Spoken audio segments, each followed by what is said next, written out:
Activate voice control. Welcome back to Enterprise, Marcus. Access granted. As you can see from this footage, Fusion Sport produces a range of technology solutions for professional teams, universities, schools, institutes of sport, and talent identification systems across the world.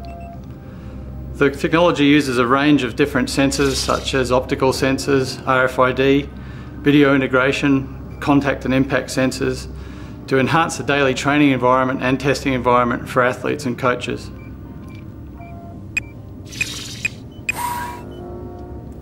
The company was started in 2003 following my PhD when I realised that the technology that I was using at the time was ineffective and too difficult to use to really carry out the work that I wanted to do. So when I returned to Australia from New Zealand where I was studying, my first objective was simply to make one of these systems so that I could then build a consulting company and take this forth and work with athletes as I wanted to do. During this process I met my business partner Douglas Moore, and the idea suddenly became a commercially viable option instead of just a one-off idea. So we went into business, we joined the iLab Technology Incubator, and the rest is history. How hard was it in the first couple of years? As with any business, the first couple of years were of course very difficult.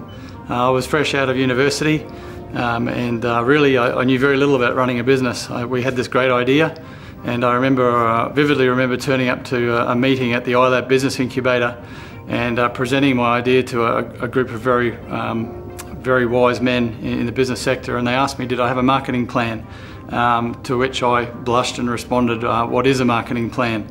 So there was a lot to learn, and really we had the idea, we had some idea with technology, but then there were all of these different things, marketing plans, business plans, financial plans, that we really had no idea where to start. So the first couple of years were certainly a very steep learning curve indeed.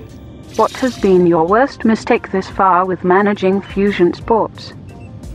Okay, I guess to be honest we've probably made two main mistakes. The first main mistake we made was perhaps trusting people too easily. There was a couple of people early in the company's history that we put in positions of power within the company, and didn't really keep an eye on what was being done, and on several occasions that perhaps almost cost us the company. So we learnt very quickly not necessarily not to trust anybody, but to always be watching the business and making sure that it's safe and being run properly. The second thing I think that many people are guilty of was we believed the hype. So when we got started and hit the market, everyone was very excited, and we were selling to all these great customers, and people people made these projections for us that showed us, you know, making millions of dollars in only a couple of years and all driving around in Ferraris and retiring early, whereas in reality the outcomes were more modest and more like this. So we learnt very early that to be modest about the business, and just to keep working at it and live within our means and grow it as it grows. Would your business have succeeded without the enterprise money? As you can see in this great photo, this was us the night that we won the Enterprise Award. As myself, my business partner Doug Moore, and the three students that were working for us at the time. We'd started the company on $2,000 each. We got to this stage early in the company. You can also see in the photo our first pre-production prototype that we made for the awards.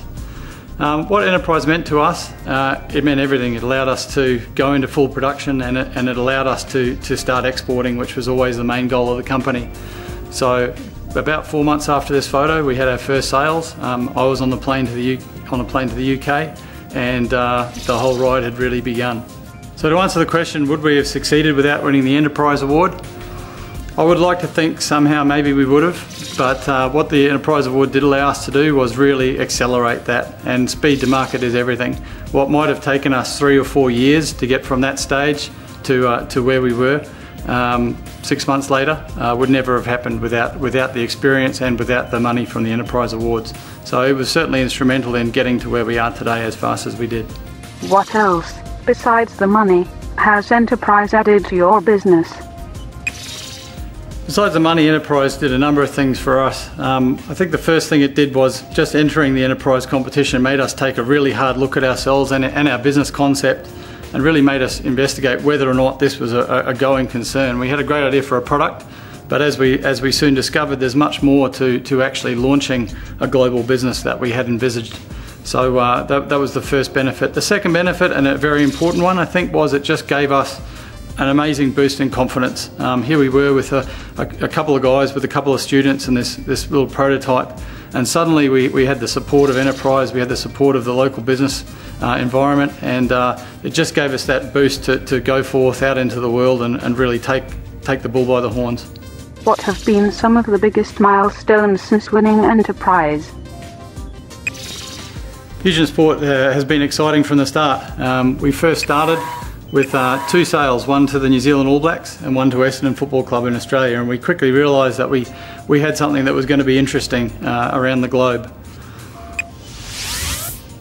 So shortly after we launched the product, I moved to the UK, and within 2 years we had secured many of the world's leading brands in professional sport, such as Manchester United, Chelsea Football Club, Arsenal, Tottenham Hotspurs, Blackburn Rovers, Aston Villa, and hundreds of now university sports institutes and professional teams around the world.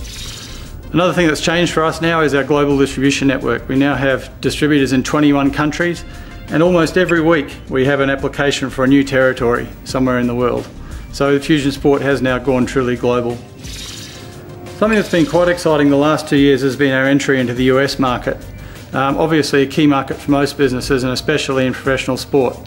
We've entered the US through these large combine testing talent identification events with large companies such as Athletic Republic and major brands like Under Armour and even Nike. In 2009 alone, we signed distributors in 11 new countries around the globe. By the end of 2010 or early 2011, we intend to have our entire global distribution network in place in every major country. The second goal we then have is to add products, and our R&D team are now creating many new products as we speak. We intend to release 2 or 3 new products every year at least, and build our product offering to be not just one product, but to be a complete business solution for our distributors. This will eventually secure our place as the true global leader in sports science technology. So, in short, the past has been very exciting for Fusion Sport, but the future is even more exciting. What advice do you give to future Enterprise applicants? The year we won Enterprise, there was one glaring difference between us and the other contestants at the pitch. We had 7 minutes to convince the audience of our concept and our business, and most of the other companies spent about 6.5 minutes telling us about their wonderful product and their wonderful invention.